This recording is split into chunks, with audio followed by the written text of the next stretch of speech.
ముందుగా తెలంగాణ ప్రజలు భక్తులందరికీ బోనాల పండగ శుభాకాంక్షలు. ఇవాళ పట్నం అంతా బోనాల పండగ ఘనంగా జరుపుకుంటుంది. ఈ యొక్క లాల్ దర్జా సింహవాహిని అమ్మవారి దేవాలయం చూడడానికి 2 కళ్ళు సరిపోవడం లేదు. దేవాలయం అలంకరణ అయినా సరే బోనాల రద్దీ చూడండి ఎంత అద్భుతంగా కనిపిస్తుందో. అమ్మవారు చూడడానికి కూడా నిజంగా 2 కళ్ళు సరిపోవట్లేదు. అమ్మవారి అలంకరణ అయినా సరే చాలా సంతోషంగా అనిపిస్తుంది. ఎన్ని రోజులు మనకి ఏమైనా కష్టాలు బాధలు ఉన్నా అమ్మవారిని చూడంగానే ఇలా బాధలు కష్టాలన్నీ వెళ్ళిపోతున్నాయి. అంత అద్భుతంగా ఉంది. భక్తులు ప్రజలందరూ చల్లగా ఉండాలని చెప్పి మనస్ఫూర్తి కోరుకుంటూ అమ్మవారికి ఒడిబియ్యం సమర్పించాను. చాలా సంతోషంగా అనిపిస్తుంది. ఇది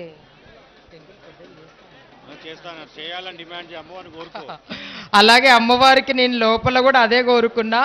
టెంపుల్ చాలా చిన్నగా అయిపోతుంది, రాను రాను భక్త జనము అభివృద్ధి అవుతుంది కాబట్టి దీన్ని కొద్దిగా టెంపుల్ కొద్దిగా పెద్దగా కట్టాలని చెప్పి మనస్ఫూర్తిగా కోరుకున్నాను. ఇది గవర్నమెంట్ కూడా దీనికి ముందుకి తీసుకొని రావాలని చెప్పి మనస్ఫూర్తిగా కోరుకుంటున్నా. అలాగే వేదికపై పిలిచి అలంకరించినందుకు అరవింద్ గారికి అలాగే వాళ్ళ కమిటీ సభ్యులందరికీ కృతజ్ఞతలు. మారుతిరావు కూడా కృతజ్ఞతలు తెలుపుకుంటున్నా. వెంకటేష్